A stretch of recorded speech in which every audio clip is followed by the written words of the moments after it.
Ano daw ba ang mas okay na gulong, yung tube type or yung tubeless? Alam nyo guys, parehas naman po yung nagagamit ng maayos. Pero depende sa kung ano ang motor mo at kung saan mo ginagamit yung motor mo, yan pong tube type at saka tubeless ay parehas ding mayroong pros and cons. Pagdating sa puncture, sa maintenance, sa presyo at convenience. But first, ano po ba yung tube type at saka tubeless? Yung pong tube type na gulong, yan po yung mga gulong na ginagamitan ng inner tube or yung interior. Karaniwan nyo po yung makikita dun sa mga motorcycles na dirayos ang mga rims. Usually sa mga underbone, sa mga pantra, at ilang mga off-road bikes. At dahil yan po ang mas naunang na-invento kaysa dun sa tubeless, yan po muna ang pagkwentuhan natin.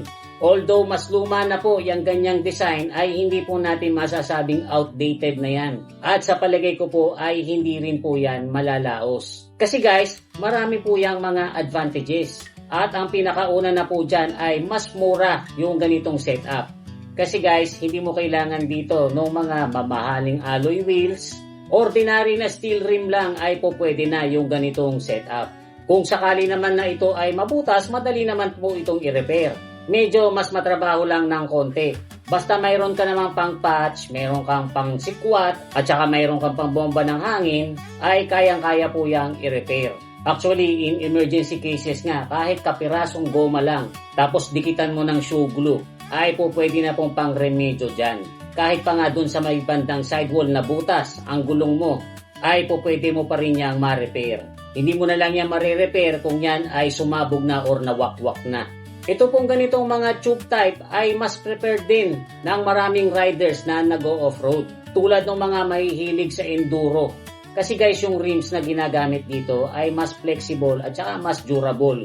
Kahit masalda ka ng malakas-lakas, kahit mabangasan yung rim, as long as hindi pa nabubutas yung inner tube, ay magagamit po yan. Tapos sa mga trails po kasi karaniwan dyan ginagawa namin, nilalambutan namin yung gulong. Kuminsan nga po pagka talagang madulas yung terrain, 5 to 10 PSI lang ang itinitira naming hangin dyan para ito mas kumapit. Pero nagagawa lang po namin yung ganyang kalambot na gulong kasi naglalagay kami nung tinatawag na rim locks. Ngayon guys, although maraming advantages itong tube type, syempre meron din po yung mga disadvantages. Number 1 na po dyan, karaniwan na mas mabigat itong mga ganitong setup kasi mayroon ka ng tire, maglalagay ka pa ng inner tube. And then guys, sa ganitong tube type, basta napako yan or natinik or nasundot ng alambre at tumagos doon sa may interior, mabilis po nasisingaw ang hangin dyan. Kaya saglit lang ay flat na yung gulong mo na napakahassle kung aabutan ka niyan sa mga ilang na lugar. Tapos wala ka naman dalang pang remedyo. At kahit na may dala ka pang pambomba or panghangin, mapapagod ka lang, masasayang lang oras mo kasi sisingaw lang din yan agad. No choice ka dyan kung hindi i-running flat. And then guys, naandyan din po yung tinatawag na pinch flat. Ito po yung kapag mababa yung tire pressure, tapos nasalda ka ng malakas-lakas, naiipit ngayon yung interior dun sa pagitan ng rim at saka ng tire. Kaya po yan nabubutas. At kuminsan nga dalawa pa yung butas na para bang kagat ng ahas. Kaya yung iba ay binabansagan din po yan na snake bite puncture. Konting note lang guys, hindi porket nakarayos yung mga rims nung nakikita yung motorcycles, automatically yan ay naka-tube type. Mayroon din po mga dirayos na rim na naka-tubeless. So ngayon guys, punta naman po tayo doon sa tubeless. Ito po yung mas modern na setup.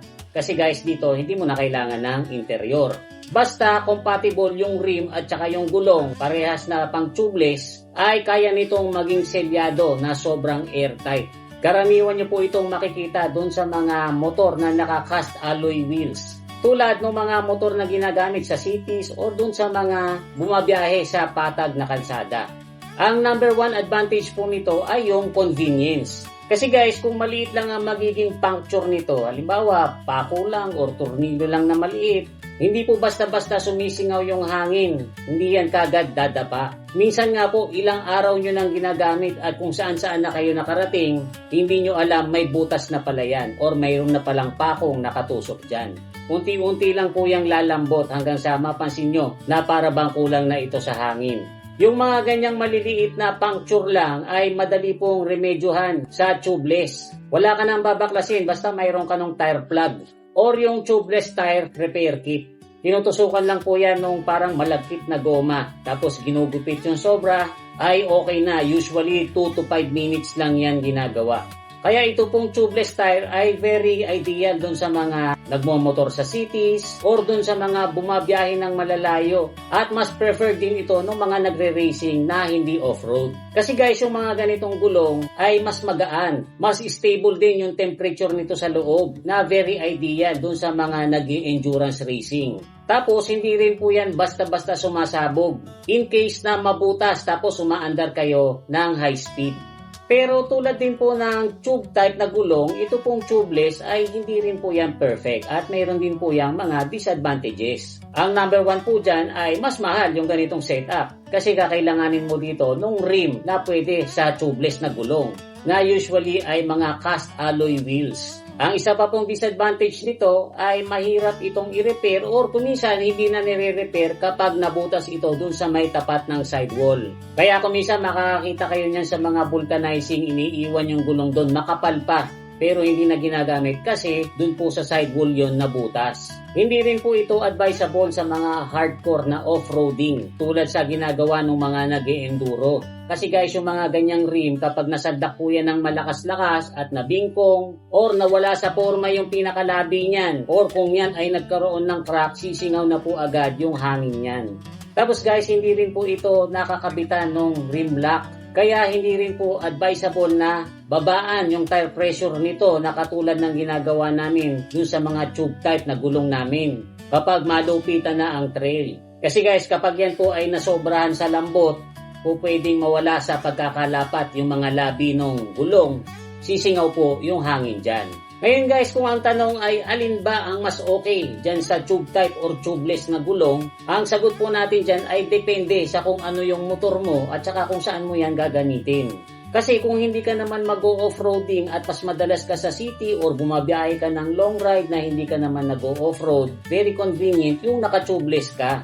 Kahit masundot ng pako yung gulong mo, hindi yan kagad sisingaw. Makakarating ka pa dun sa pupuntahan mo. Pero kung mag-off-roading ka, yung tipong hindi basta-basta backroad lang yung dadaanan mo, kundi yung mga very challenging na hardcore trails, mas applicable po dyan yung naka-tube type ka na gulong, tapos lalagyan mo ng rim locks. Para po pwede kang magbaba ng tire pressure, magiging mas makapit yung gulong mo, at hanggang hindi tinatamaan yung interior mo, kahit magkabangas-bangas yung rim ay okay lang. So guys, I hope na may natutunan kayo sa konting kwentuhan natin or at least man lang na-enjoy nyo. Kung meron po kayong mga gustong idagdag sa mga sinabi ko, ay wag po kayong mahiyang mag-comment dyan sa comment section natin. Wag lang po kayong makakalimot na mag-like at saka mag-share. Muli, ito po si Kuya Mikmik. Thanks for watching.